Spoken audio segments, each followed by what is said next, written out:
اللہ تعالیٰ کو یاد کرنا خوبصورت ترین کاموں میں سے ایک کام ہے، بہترین عبادات میں سے ایک عبادت ہے۔ قرآن پاک میں اللہ تعالیٰ اس کے بارے میں فرماتے ہیں وَلَذِكْرُ اللَّهِ أَكْبَرُ، اور اللہ کا ذکر بہت بڑا کام ہے، بہت اچھا کام ہے۔ حقیقت یہ ہے کہ انسان جس چیز سے محبت کرتا ہے اس کو ضرور یاد کرتا ہے، اس کا ذکر کرتا ہے، دل ہی دل میں بھی اور زبان سے بھی، کیونکہ جس چیز کی محبت انسان کے دل میں ہوتی ہے وہ چیز زبان پر آ کر رہتی ہے۔ یہ ہو نہیں سکتا کہ ہم اللہ تعالیٰ سے محبت کرتے ہوں، دل میں اس کو یاد کرتے ہوں، پھر زبان سے اس کا ذکر کرنا بھول جائیں۔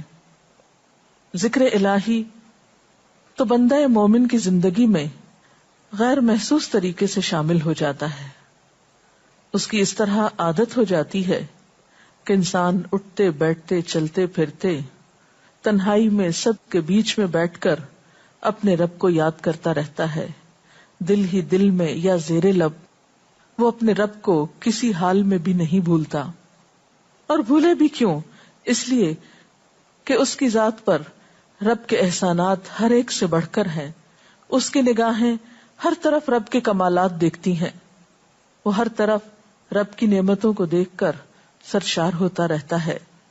وہ جس طرف بھی نظر اٹھاتا ہے وہیں اس کو رب کی قدرت اور تخلیق نظر آتی ہے، اپنے سامنے، دائیں بائیں، اوپر نیچے، ہر طرف زمین آسمان، جو کچھ بھی بنا ہوا ہے، جو کچھ بھی پھیلا ہوا ہے، وہ سب اس کے رب کا بنایا ہوا ہے۔ پھر وہ اس رب کو کیسے بھلا سکتا ہے؟ قرآن پاک میں اہل ایمان کو ذکر کرنے کی تلقین کی گئی ہے۔ اللہ سبحانہ و تعالیٰ فرماتے ہیں فَاذْكُرُونِي أَذْكُرْكُمْ، تم مجھے یاد کرو، تم میرا ذکر کرو، میں تمہیں یاد کروں گا۔ ایک اور جگہ پر فرمایا وَاذْكُرْ رَبَّكَ فِي نَفْسِكَ تَضَرُّعًا وَخِيفَةً وَدُونَ الْجَهْرِ مِنَ الْقَوْلِ بِالْغُدُوِّ وَالْآصَالِ وَلَا تَكُن مِّنَ الْغَافِلِينَ، اور اپنے پروردگار کو دل ہی دل میں عاجزی اور خوف کے ساتھ اور آہستہ آواز سے صبح و شام یاد کرتے رہو، اور دیکھنا غافل نہ ہونا، یعنی رب کی یاد سے کبھی بھی غفلت اختیار نہ کرنا۔ ایک اور جگہ پر فرمایا وَاذْكُرُوا اللَّهَ كَثِيرًا لَعَلَّكُمْ تُفْلِحُونَ، اور اللہ کا ذکر کرو کثرت کے ساتھ، بہت زیادہ۔ کیوں؟ لَعَلَّكُمْ تُفْلِحُونَ، تاکہ تم فلاح پاؤ، کامیاب ہو جاؤ۔ اس سے پتہ چلتا ہے کہ اللہ تعالیٰ کو یاد کرنا کامیابی کی علامت ہے، اللہ کے ذکر میں کامیابی کی ضمانت ہے۔ مومن مردوں اور عورتوں کی صفت قرآن پاک میں یہی بیان کی گئی ہے کہ وہ بہت زیادہ اللہ کا ذکر کرنے والے ہوتے ہیں۔ سورۃ الاحزاب میں آتا ہے وَالذَّاكِرِينَ اللَّهَ كَثِيرًا وَالذَّاكِرَاتِ، اور اللہ کا ذکر کرنے والے مرد اور اللہ کا ذکر کرنے والی عورتیں جو کثرت سے اللہ کا ذکر کرتے ہیں۔ کثیرن اعد اللہ لہم مغفرۃ واجرا عظیما، اللہ نے ان کے لیے بخشش اور بہت بڑے اجر کا وعدہ کر رکھا ہے۔ اور پھر یہ کہ ذکر کرنے کے لیے کوئی خاص وقت مقرر نہیں، انسان ہر حال میں ذکر کر سکتا ہے، ہر وقت میں ذکر کر سکتا ہے۔ نبی صلی اللہ علیہ وسلم کے بارے میں آتا ہے کان یذکر اللہ فی کل احیانہ، آپ ہر وقت میں، یعنی ہر قسم کے وقت میں، دن میں یا رات میں، صبح میں یا شام میں اللہ کا ذکر کیا کرتے تھے۔ حدیث پاک میں آتا ہے، حضرت ابو موسیٰ اشعری سے روایت ہے مثل الذی یذکر ربہ والذی لا یذکرہ مثل الحی والمیت، رواہ البخاری۔ آپ صلی اللہ علیہ وسلم نے فرمایا اس شخص کی مثال جو اپنے رب کا ذکر کرتا ہے زندہ انسان کی طرح ہے، اور اس کی مثال جو اپنے رب کا ذکر نہیں کرتا مردہ شخص کی طرح ہے۔ گویا ذکر کرنے والا اور نہ کرنے والا، ان دونوں کے درمیان اتنا ہی فرق ہے جتنا ایک زندہ اور مردہ انسان میں فرق ہوتا ہے۔ اور یہ فرق کتنا بڑا ہے، یعنی انسان تو وہی ہوتا ہے، لیکن زندہ انسان میں اور مردہ انسان میں زندگی اور موت کا فرق ہے۔ بالکل اسی طرح جو شخص اپنے رب کو یاد کرتا ہے، اس کا ذکر کرتا ہے، اس کے اندر ایک زندگی ہے، اس کے اندر ایک خاص خوشی ہوتی ہے، اطمینان ہوتا ہے. اور وہ جو نہیں کرتا اس کا دل مردہ ہوتا ہے، اس کے اندر زندگی کی کوئی امنگ نہیں ہوتی. ایک اور حدیث میں آتا ہے، نبی صلی اللہ علیہ وسلم نے فرمایا، اللہ تعالیٰ فرماتا ہے میں اپنے بندے کے خیال کے مطابق ہوتا ہوں یا خیال کے ساتھ ہوتا ہوں. جو خیال وہ میرے بارے میں رکھتا ہے میں اسی کے مطابق اس کے ساتھ معاملہ کرتا ہوں، اور میں اس کے ساتھ ہوتا ہوں جب وہ مجھے یاد کرتا ہے. گویا ذکر کرنے والے اللہ کی مدد کے مستحق ہوتے ہیں، یعنی اللہ ایسے بندوں کے ساتھ ہوتا ہے جو ذکر کرتے رہتے ہیں. اگر وہ مجھ کو اپنے دل میں یاد کرتا ہے تو میں بھی اس کو اپنے دل میں یاد کرتا ہوں، اور اگر وہ مجھے کسی جماعت میں بیٹھ کے یعنی کسی گروپ میں یعنی پبلک میں بیٹھ کے یاد کرتا ہے تو میں اس کو اس سے بہتر جماعت میں یاد کرتا ہوں، یعنی فرشتوں کی جماعت میں یاد کرتا ہوں. تو گویا فاذکرونی اذکرکم، تم مجھے یاد رکھو میں تمہیں یاد رکھوں گا. تو جو شخص بھی یہ چاہتا ہو کہ اللہ تعالیٰ اس کو یاد رکھے، اس کی مشکل میں اس کی مدد کرے، تو اس کے لیے کیا ضروری ہے کہ پھر وہ ذکر کرتا رہے. اور ذکر تمام عبادات کو خوبصورت بناتا ہے. مثلا روزہ رکھنا ایک عبادت ہے، لیکن جس روزے میں ذکر الہی ہو اس کا اجر و ثواب کئی گنا بڑھ جائے گا. حج ایک عبادت ہے بذات خود، حج کا سفر ایک عبادت ہے، لیکن اس سفر میں انسان اگر ذکر الہی کرتا رہے تو اسی حج کا ثواب کئی گنا بڑھ جائے گا.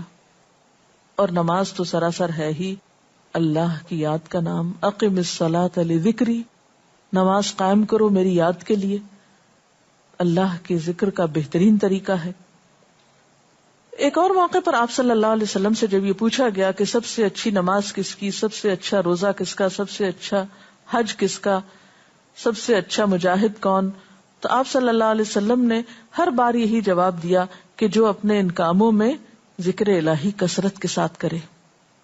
اور ذکر کرنے والے ہر میدان میں آگے نکل جاتے ہیں.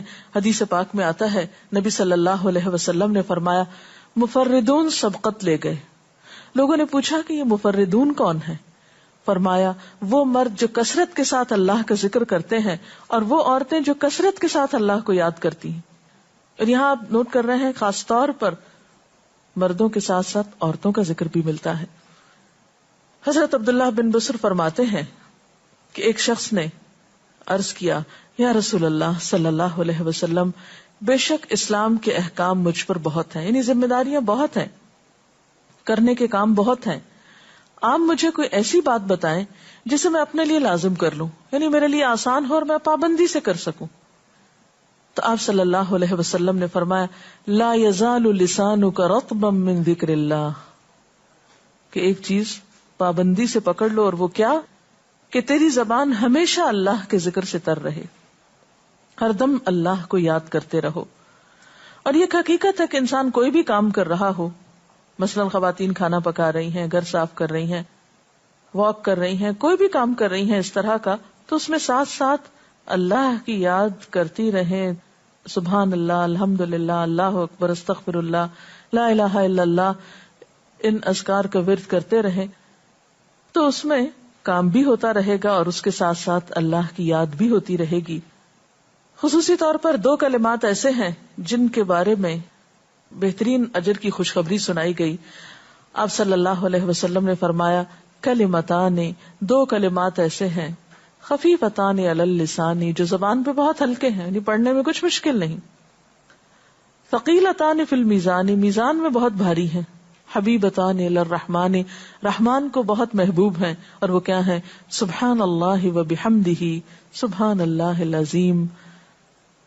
چلتے پھرتے، اٹھتے بیٹھتے، کام کاج کرتے، تسبیح پڑھتے رہنا، ذکر کرتے رہنا انسان کے دل کو جہاں اطمینان بخشتا ہے وہاں اس کے کام کو آسان بھی کر دیتا ہے، اور اللہ کی مدد بھی ساتھ ہوتی ہے. اور قرآن پاک میں ایسے لوگوں کے لیے خوشخبری ہے، الا بذکر اللہ تطمئن القلوب، سنو اللہ کے ذکر سے دلوں کو اطمینان ہوتا ہے. اور ویسے بھی میزان میں بہت بھاری نیکی ہے. ایک حدیث میں آتا ہے کہ رسول اللہ صلی اللہ علیہ وسلم نے لوگوں سے پوچھا کیا میں تمہیں نہ بتاؤں کہ تمہارے اعمال میں سب سے اچھا عمل، سب سے پاکیزہ، اور تمہارے درجات کو سب سے زیادہ بڑھانے والا، اور جو تمہارے لیے سونے چاندی کے خرچ کرنے سے زیادہ بہتر ہو، اور اس سے بھی بہتر ہو کہ تم اپنے دشمنوں سے ملو، ان کی گردنیں تم مارو اور وہ تمہاری گردنیں مارے، تو کیا ایسا عمل نہ تمہیں بتاؤں؟ صحابہ نے عرض کیا، ضرور یا رسول اللہ صلی اللہ علیہ وسلم، ہمیں ایسا عمل بتائیے. تو آپ نے فرمایا وہ اللہ کا ذکر ہے، یعنی تمام اعمال میں وہ سبقت لے جاتا ہے. اسی طرح ایک اور حدیث میں ہے، رسول اللہ صلی اللہ علیہ وسلم نے فرمایا کہ جب بھی کچھ لوگ بیٹھتے ہیں اور وہ اللہ کا ذکر کرتے ہیں، یعنی کسی مجلس میں اکٹھے ہو کر بیٹھتے ہیں، تو اللہ کی رحمت ان کو ڈھانپ لیتی ہے، ان پر سکینت نازل ہوتی ہے. اللہ تعالیٰ ان کا اپنے ہاں ذکر کرتے ہیں. گویا اکیلے بھی ذکر کیا جا سکتا ہے اور کسی مجلس میں اکٹھے بیٹھ کر بھی. پھر اسی طرح صبح و شام بھی، جیسا کہ قرآن پاک میں آتا ہے، وَسَبِّحْ بِحَمْدِ رَبِّكَ قَبْلَ طُلُوعِ الشَّمْسِ وَقَبْلَ غُرُوبِهَا، اپنے رب کی تسبیح بیان کرو سورج نکلنے سے پہلے اور اس کے غروب ہونے سے پہلے. ایک اور جگہ پر آتا ہے وَسَبِّحْ بِحَمْدِ رَبِّكَ بِالْعَشِيِّ وَالْإِبْكَارِ، اپنے رب کی حمد و ثنا بیان کرو عشی کے وقت یعنی عصر کے وقت، والابکار اور صبح کے وقت. عشی کا لفظ جو ہے یہ زوال شمس سے غروب شمس کے درمیانی وقت کو کہتے ہیں. پھر اسی طرح انبیاء علیہ السلام کے بارے میں ہم دیکھتے ہیں، حضرت داؤد علیہ السلام بہت خوبصورت آواز سے، بہت خوبصورت انداز میں اللہ تعالیٰ کا